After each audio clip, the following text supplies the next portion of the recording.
Yan, Monday morning, kagigising lang po mga kapiks. So, ayan for today's video. Tapos ko lang pong magluto ng hotdog, tsaka itlog.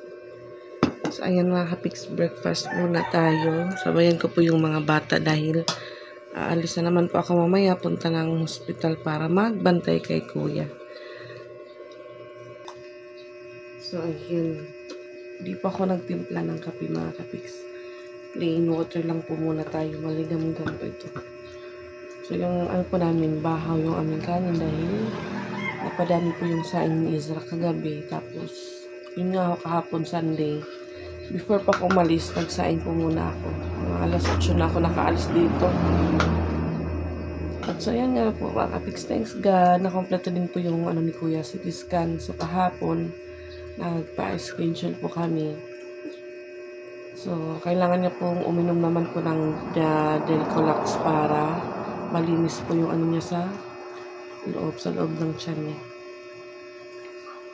Kaya ngayon naman umaga, early pa akong pupunta doon dahil magbantay naman doon si ate tsaka si mama. So, yun nga si ate may maliit na tindahan sa school. So, nandun naman si Nika. Si Nika lang muna yung magbubukas noon. Tapos, yung ibang paninda ni ate doon na ititinda pag dating niya naman doon. So, bali mauuna naman umuwi si ate. Tapos, yung may iwan sa hospital si mama. So, kailangan ko din pong mag-early dahil na yung 8 or 7 siguro yung ano ni Kuya CT scan. Kaya, ayun nga, thanks God na ano din po kasi nagambagan si Papa, yung kuya ko. Tapos, yung kapatid ko. So, yun nga, medyo medyo kulang pa po.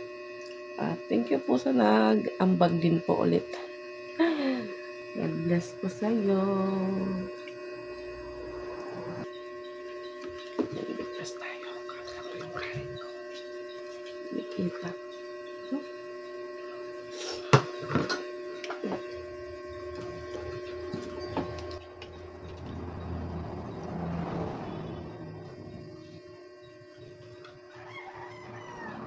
Ito ba? Na-charge pa? Daw pa na kong pera. Kaya, kasal ko na umindog.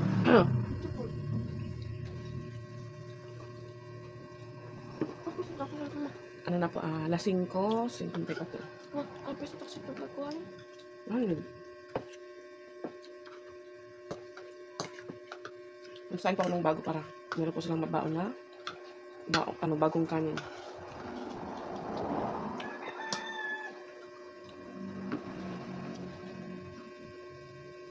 Papagbaunin ko sila ulit mga kapiks.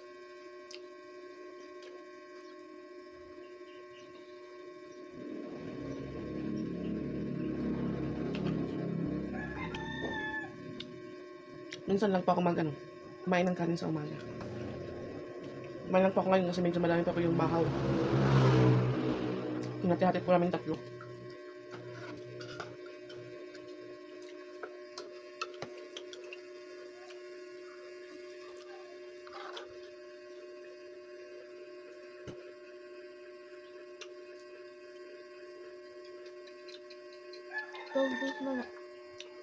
Ano pala pa kapiks, buwan ng August po ngayon. So, August 4, 25, 26 naman po ay fiesta dito.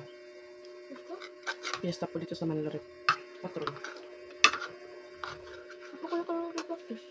Pagdating po ng 15, doon na po may mga ano dito, activity yung barangay. May Miss Gay, singing contest. Kuhan mo to? Iba-iba lang po. Kuhan mo? Tapos yung yung pedicab ulit racing. Pedicab racing. Tapos kaharan nila itong pedicab ko na right. Why? Tika nga, kandahugan to ha, natanda. Dito may makarta. Buat ko siya. Mga pedicab yan, ba't yung nakakalera? May napidara. Yung napidal. Bawal ito na. Basta na yun kuhan. Ano ako lang din sa kayo ano? Napidal ka mo. Bawal ka magpan? Baka pigurito dito. So yun nga mga kapiks, about pala po sa heartbeat ni Kuya. So sabi po ng doktor, ano din po yun sa sakit niya. Kasi yun nga, maraming fluid sa Maraming fluid sa katawan ni kuya.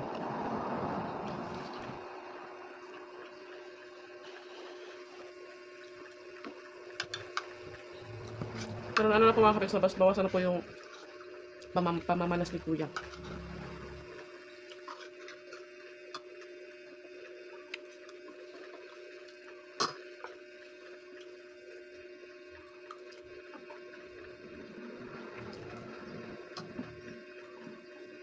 Sige na, sige na.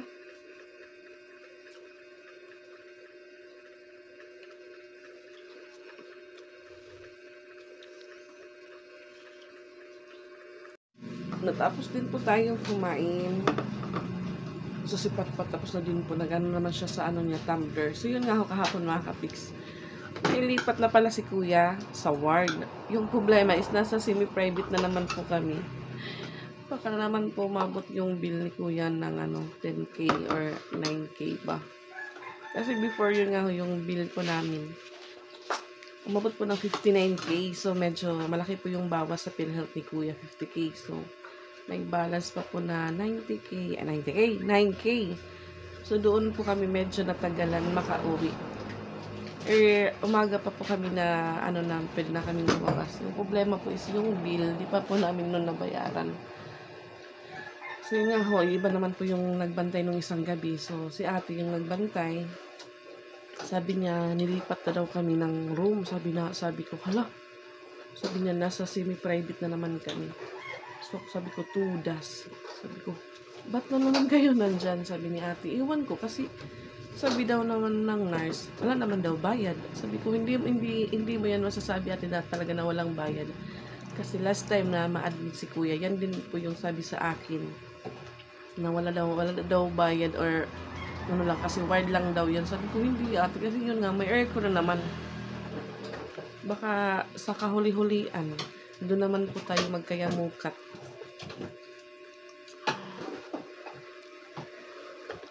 Pero sabi yun nga, sabi ko, kasi yun nga, nag-ground po yung doktor kahapon, timing doon na po ako, tapos sinika. So nagtanong ko, Dok, ano po ba ang rason or bakit nandito naman ulit po kami sa semi-private na room? Yung gusto po namin, yung gusto sana namin, doon lang po kami sa ward. Sabi ng doktor, baka nasasabi nyo na dito kayo sa private room. Kasi yung nga private, hindi kumbaga.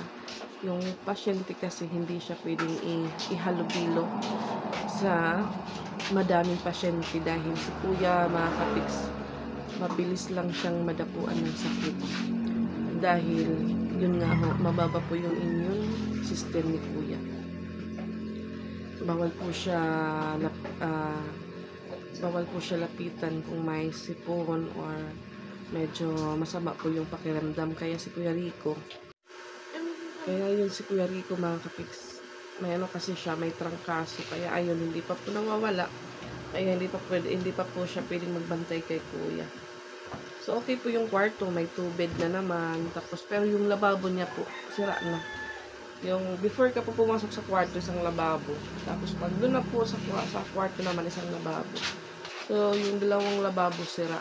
Hindi same po. Hindi pareho yung dating kwarto ni kuya na nasa SP1 kami, semi-private one, na lahat okay. Yung lababo, okay.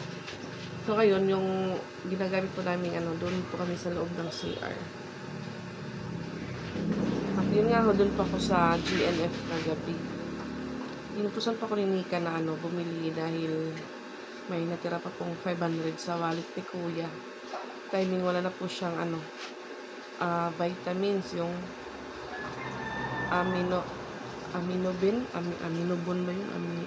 aminobrain. Yun po yung vitamins ni kuya para sa ulo niya.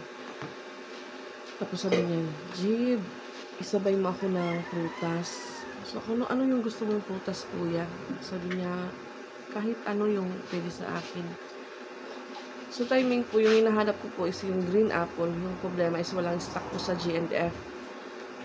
Sabi ko, yung nandito lang kuya, yung green grapes, tapos peras. So, yun po yung binili ko. Agoy, nag-ano pa po si Nika. Nag-message. Sabi niya, walang tubig. Tapos, diaper daw. Sabi ko, aray ko, bakit ngayon lang ngayon ka na nagpahabol. Buti na lang, may dinagdag pa ako na pwedeng ma-snack doon. Pinatanggal ko po sa cashier. Kasi yun nga, kulang na po yung dala kong pera. Sabi ko, aray ko, ano ba yan? So, yun nga, medyo na shorted ako kahapon. So, dito sa bahay naman po mga kapiks, may budget naman po kami. May budget naman po ako para sa mga bata. So, iba naman po yung doon sa hospital. Kasi baka din po kaming magkulang or mag-shorted dito sa bahay pang baon-baon nila. Sa isang araw, yung baon po ni Ate Ezra, 80 pesos na po mga kapiks. Plus pa kay Patpat, 30. Minsan 20 lang. So, magkano na po yun? 100 plus na po yung isang araw nila. So, pag wala pa pong ulam dito, buti na lang kung may stock akong hotdog tsaka ham. So, makakapag-budget pa ako ngayong week. Pero hindi po yun parati na yun po yung ulam nila. So, sa tanghali, gulay po yung pinapabili ko sa kanila. So, binibigyan ko ulit sila ng perang pambili. So, alam naman po ni Patpat bumili ng gulay kasi yun nga, nagiging favorite niya po ngayon yung kangkong. Si Ate Ezra naman po, sabi ko sa kanya, sa labas ng school yung may 15 pesos yung isang na gulay. So, yun po yung binibili niya. Dito ka pa na yung auntie. Sige, nakarigo na kayo. Makarigo pa ako sunod. Nakakaano naman pa ako doon sa hospital. Yung mga lang po. Yung maliliit na kaya kong bilhin. Kagaya po nung nung reseta ni Kuya kahapon. Yung para hindi na po siya mag-LBM. Yung isa po nun is 72. So, yung hindi po namin na bibili lahat. So, unti-unti lang po namin. Kaya ako, nag-ano pa ako sa mga kapatid ko kung meron sila pang ambag kahit maliit lang po. Para hindi po gaano mabigat yung Kasi yun nga, mahirap po talaga pag yung pasyente walang trabaho or walang ipon. Kaya yun po yung kasabihan, mahirap pong magkasakit ngayong panahon. Kaya bahala na lang kung sabihin ng mga kapatid na ang kulit-kulit ko kasi ako po yung nasa hospital. Ako po yung nakaka-observe or ako po yung yung kailangan bilhin, alcohol, diaper. Kasi gusto ni Kuya, hindi po siya agad magpalit ng diaper. Sabi ko, wag, kasi masusugatan ulit yung pet mo. Hindi nga po ako nagkamali. Masusugatan po yung ni Kuya. So, pag iihi lang po siya, binubuksan ko lang po yung diaper ni Kuya. May lang po ako, may binili na maliit na pangwiwi. So, ayan mga kapiks, maliligo po muna ako dahil ang oras ay 6:12 na po mga kapiks. Konting chikahan lang po yun.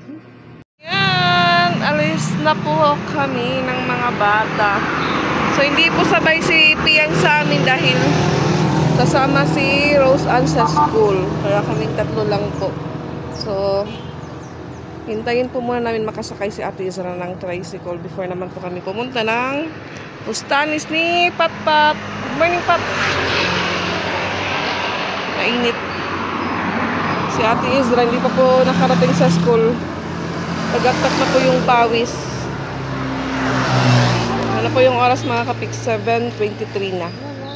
So, nabibigitan po siya sa dala niyang tubig tsaka isang bag na yung laman mga libro. Yung Ate Patpat ko po, late na naman nag-update sa akin na ngayong August, buwan ng wika. So, hindi sa Patpat nakapag-costume. Maunta mo mga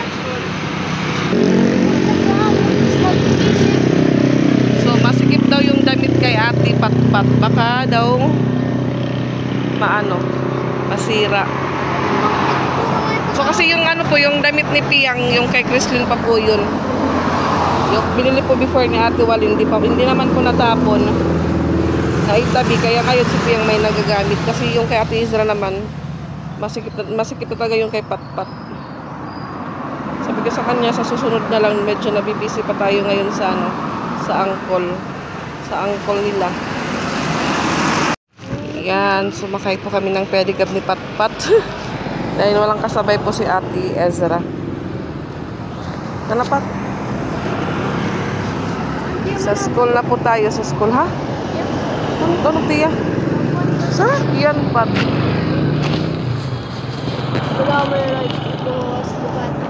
Ano?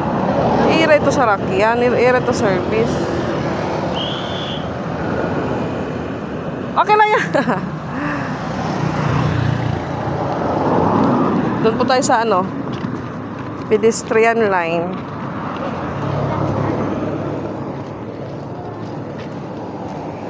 Mainit. Pat. Ay, napaglapos.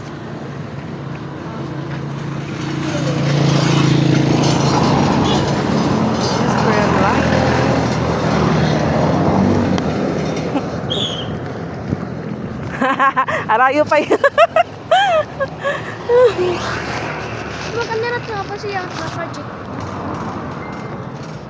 Tanong. Yan, tahimik pa po yung ano. So, yan. Buwan ng wika talaga kasi may ibang bata din po dito naka-ano na. Naka-costume. Kaya alam mo nilingkuhan, pag-agi nga nina ako nakoy ka lang pa may mag-ipot ang bag. Ano na? Sa sila yan. Kato na. Pero kasi magaya ka na akon kagabi.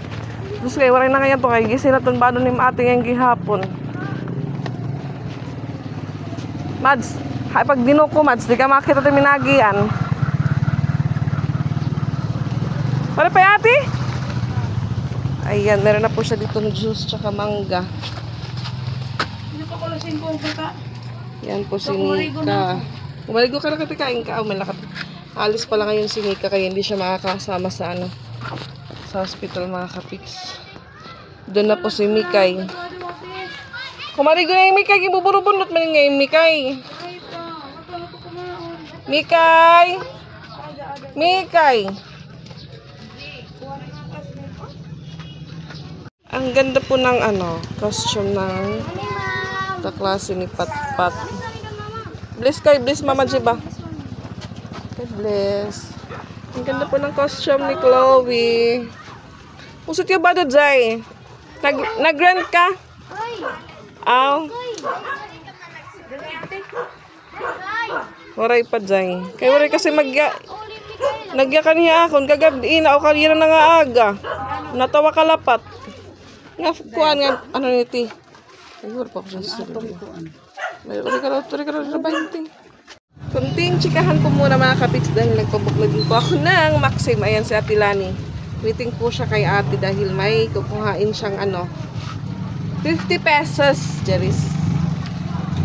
So, ang dami na po yung Maxim na binok ko. Tilan, say hi! Tilani! Say hi, good morning, anay.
Hospital na ako mga kapiks. May nawawala ng room. Ano, Nay? Yan ka pa malumakat? Kaya, abi man. Urag ting pa din papalakat na din. Charan! Good morning. Iya, medicine na. Painom na niyo? Oo. Okay na ito? Oo. Para pa malagi gawas? Resibo ko nagibiling pa. So, ayan, ipakita ko muna yung resibo po ni Kuya para madala po siya sa x-ray room, mga kapiks. At yan si Mama, follow-up check-up naman niya ngayon. Pa-follow-up check-up siya. Marami ito mo talang peg ba?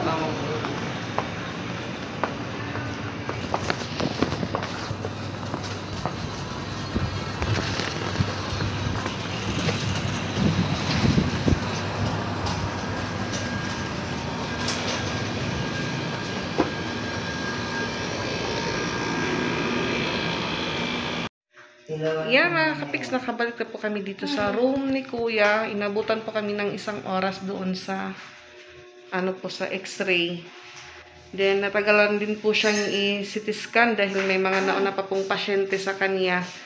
So siya po yung pinaka-last. Pinakamatagal din po dahil malikot si Kuya. So hindi po na perfect yung sa kanya kanina. So ngayon nagugutom po siya, pa po kami ng mga ulam ni Kuya. So si Mama din po dito siya. Yun nga, nagpa-check up din po siya kanina. So yung result niya po sa sa lieg is may maliit daw na bukol. So doon po siya sa medicine room. So inanong po si Mama, ni-refer po siya sa naman po sa surgery. Kasi yun nga, may maliit na bukol. Itatanong daw kung makakaya pa po ba sa gamutan or operahan. Pero sabi po ng doktor kay Mama kanina, maliit lang naman daw. So may ipapagawang test sa kanya naman ulit para masigurado po kung madadala po sa gamot or kailangan na pong operahan, mga kapiks. So, ayan, ito po yung ni Mama. Ano yung mo request, Ma? Ano yung mo request? Anak ko, wala ka makata-surgery. So, ayan, yun nga, hindi po nasamahan si Mama kanina doon magpa-check up. Hindi po na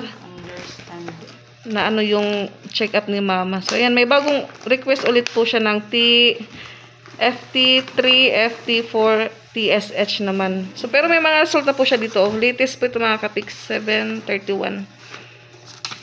2025. Ito naman po yung kanyang urinalysis disease.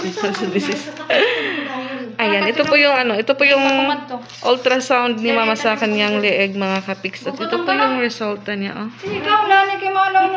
So sa mga alam po dyan, mga kapiks,